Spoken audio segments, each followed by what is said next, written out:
The moon is out, the time is right to watch Dating with Demolder tonight. The Sopranos are here, Carmela and Tony, it's Mafia Week. On Dating with Demolder, Demolder grants your dating wishes. Click away, you'll be swimming with the fishes. So get your popcorn, your soda pop, Dating with Demolder. Don't you stop.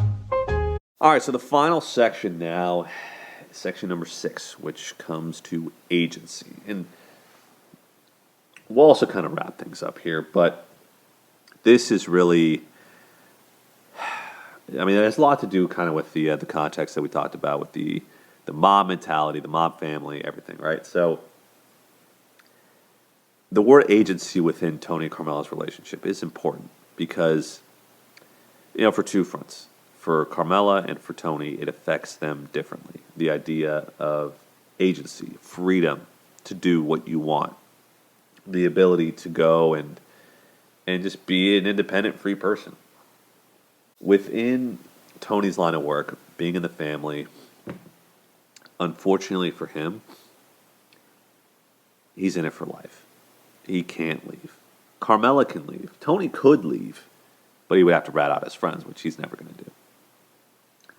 So, Tony and Carm, they're kind of a package deal till death do his part, and he says it. Everyone says it. It's the understanding that basically I have two options in this life, either be killed or end up in the can. End up in jail or dead, right? So, not a ton of agency for Tony. He can't just leave. I mean, he could, but he'd be wanted man. He'd be a dead man. And Carmela, in every sense of the word, is trapped. She has very little agency. A lot less agency than most modern women would or should have. You see this a lot with money throughout the series.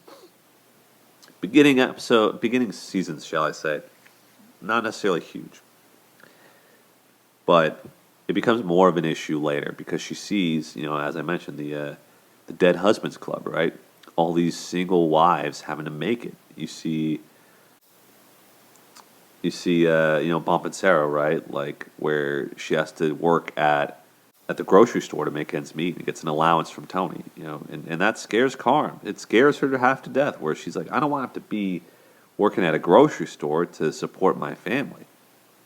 So, as unfortunate as it is, this is the expectation that within the mob family, women have no agency. They really have no rights. All they can really do is take care of the home and be dependent on these men to be there and provide them with food, shelter, protection, everything.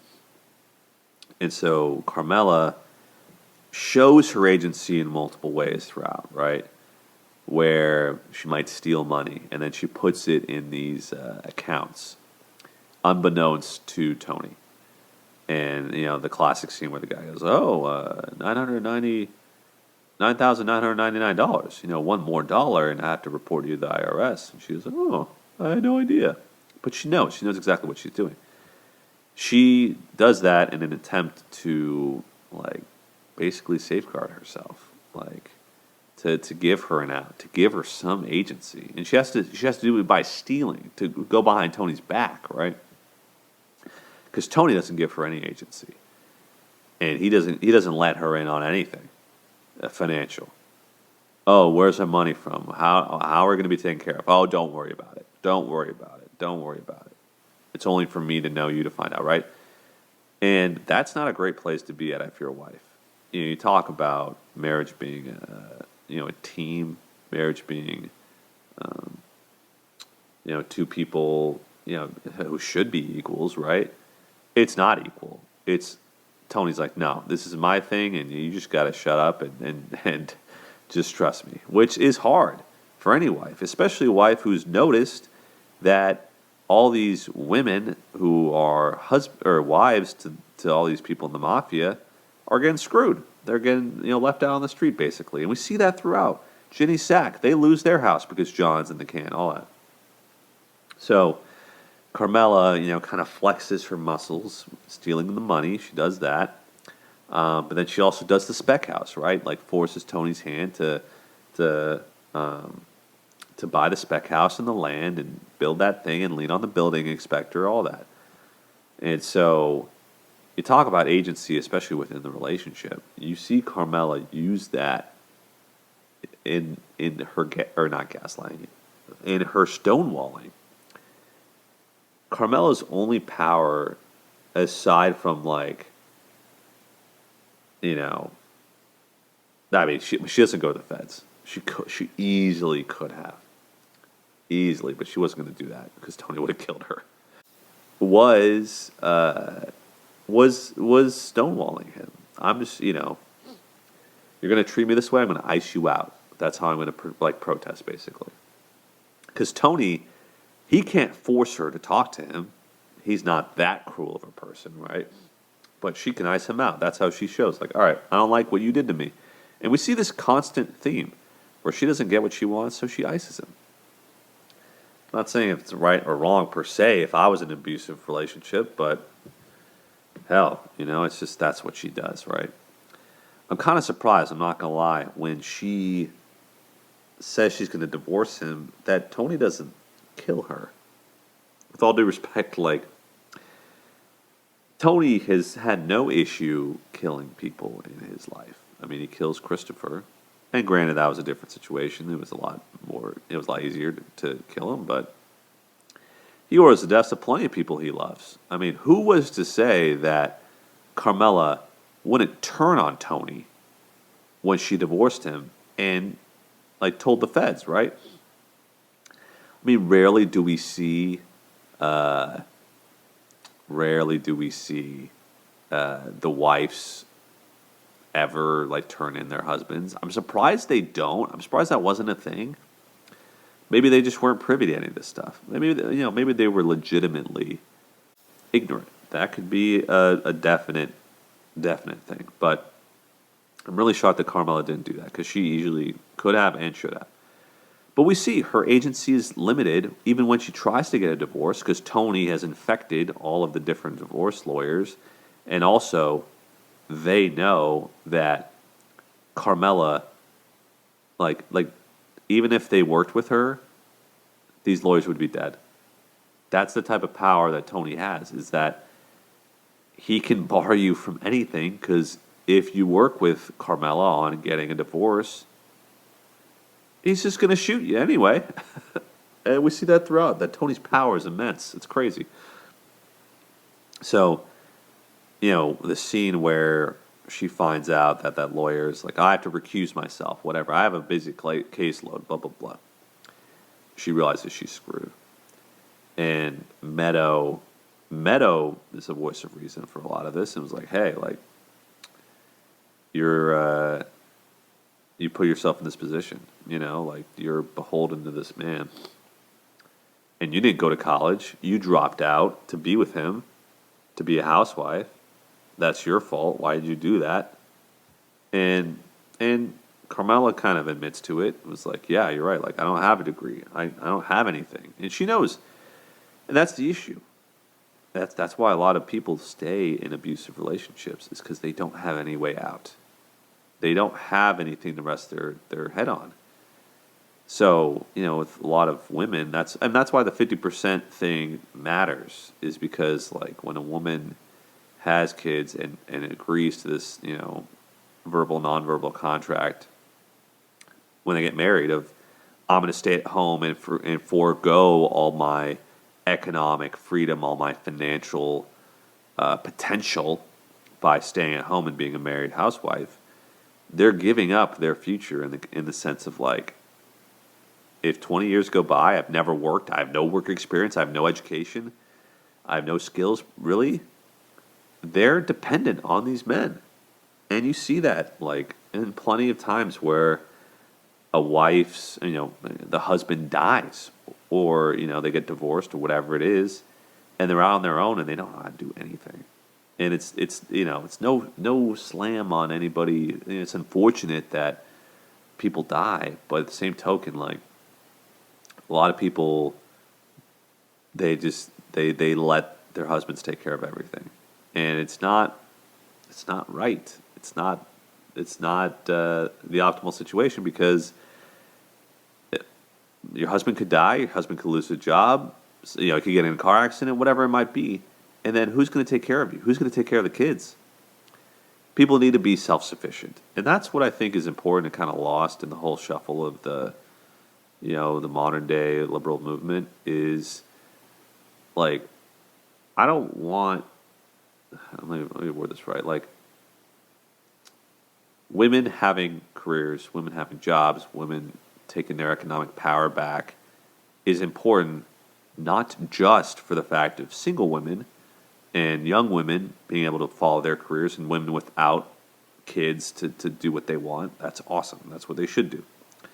But it also serves a purpose in the sense that women who are in marriages aren't insanely dependent on a man. No one should have to be that dependent on anyone. When you get that dependent, like you lose your identity as a human being. You lose your identity as an independent person, right? And there's plenty of ways. There's plenty of ways that you could be married, be dedicated to your family, while also being an independent person. Like you can do both. You don't have to give it up. So anyway, we see that with Carmela, where she realizes like, oh wow, I'm screwed. I unfortunately, because I can't get a lawyer to divorce this man, I'm stuck in this relationship. And so she kind of digs in and is like, all right, well, I'm going to be with this man, so I'm just, I'm just going to have to do this. So it's wild, and it's unfortunate, because I think that's a big reason why she goes back with Tony, is the whole lawyer thing.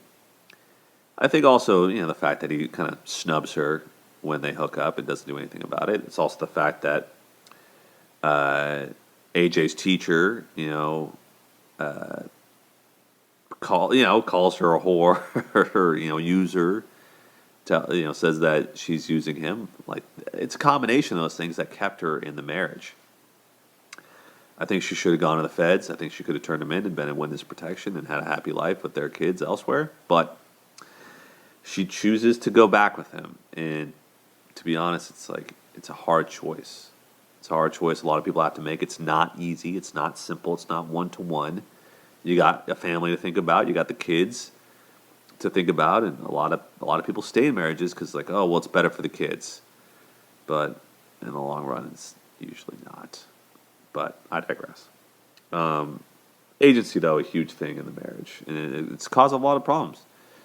Tony doesn't support Carmela in her finding her own agency, and there's plenty of real estate stuff she does, tries to get her license or whatever. And he's not really supportive. He's not super supportive of her being independent and not being at home. Yeah, she does that stock market stuff, right, with all the women from the neighborhood. So anyway, that's a big part. Another part of it, self-realization. Yeah, that's the thing that sucks for. We see it with Aid too, where she tries to help Christopher get out. Like, hey, you're more than this. You're a good writer. You could be in Hollywood. You could be doing movies. Blah blah blah. And he doesn't, because he's committed. He's committed to the life, right? Same thing for Carmela. And it's funny because she sees it through Meadow, where she sees this is what I could have been. Because I'm smart, I'm capable, and Meadow shows her up and is like, I'm going to be a lawyer, I'm going to be a doctor, all that stuff, right? It's just kind of a shame because you see, this is just an aside, but you see Meadow kind of change in season 5 and 6, where she starts defending, and we see that with Carmela, big defense of this mob mentality, this Italian sort of thing. And it's like, why are you guys defending this? And that's good. And it's weird because Meadow didn't defend it earlier, but then she starts defending it, and then also dates someone within the family. It's like, this is too on the nose. I thought Meadow was an independent thinker. I thought she was a free thinker, right? But she's not. That kind of makes you sad because it's like, oh, I thought Meadow would be the one to kind of stop this sort of trend, but doesn't really appear to be that way. Maybe I'm wrong. Maybe I'm overreacting here, but I don't know. But at any rate, yeah. So the agency for Carmela not really there, and that's what forces her to stay. Because let's say all the things that had happened, all the things I talked about, the abuse, the language, the lack of intimacy, the lack of emotional safety, etc., and Tony was not in the mob, you can guarantee she'd be out. She'd be out of there. Carmela would not be married to him anymore. It would be done. But he is. And so she has to stay. And it's unfortunate. But, I mean, and she knows. She knows she's trapped. Because you see Adriana, disappear after dating Christopher for so long. Like, that doesn't just happen. She knows that there's this threat of death. And that she could die any moment. And she does, kind of her only option. She takes her only option and she stays. Which sucks. But this is life. This is life in the mob. So, at any rate, that's section number 6, folks. Agency.